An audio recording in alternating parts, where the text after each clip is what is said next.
triangle within oneself. Okay, so for example, between parts of me. So say today I promised myself that I would do 5 hours work or 6 hours work, and I ended up just doing like 2 or 3 hours for whatever reason.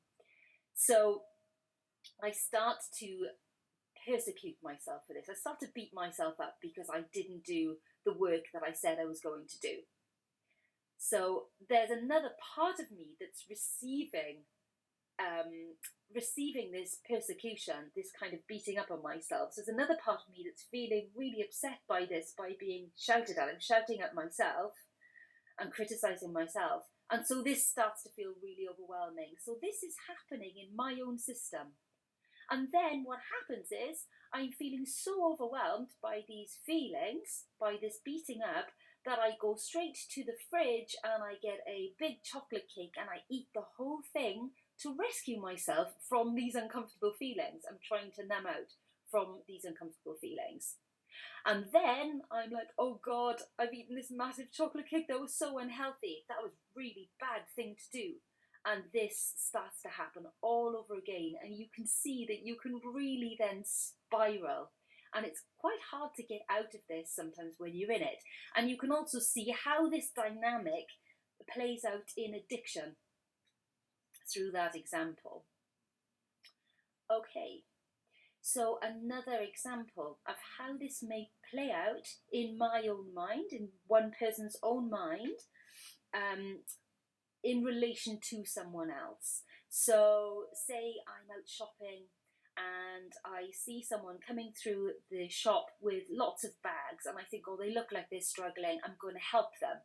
So what I do is I go and I open the door and I wait for a thank you, and they just breeze past without saying anything, and they don't even acknowledge me at all. And so I've started here, I was opening the door here, and then I go to, they didn't even say thank you, how rude. And then I go down here, nobody even notices me. And then maybe I'll eat a chocolate cake again. Okay, so just to say also, obviously holding a door open for someone, that's fine, it's a lovely thing to do.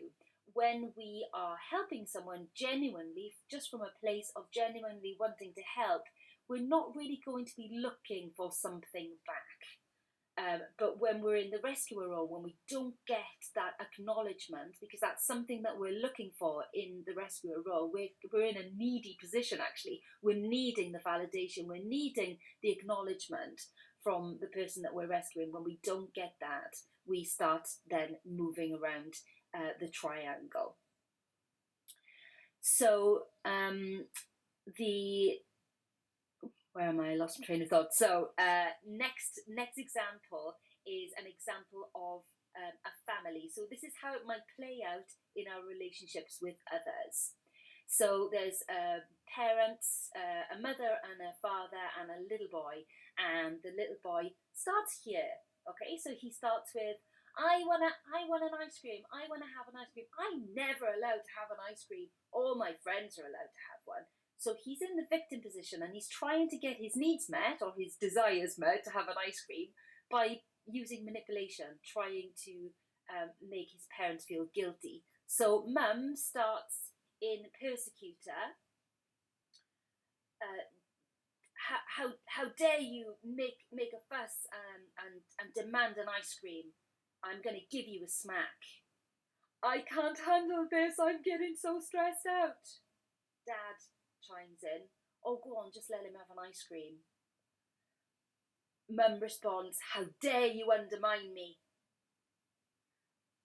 Dad then responds to Mum, how dare you? You're just a horrible woman. You're horrible to us.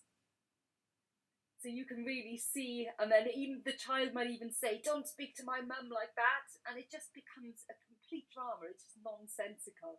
It doesn't actually make sense, because when we're on the triangle like this, we're just in the roles. We're lost. We're really unconscious and we're lost in the roles.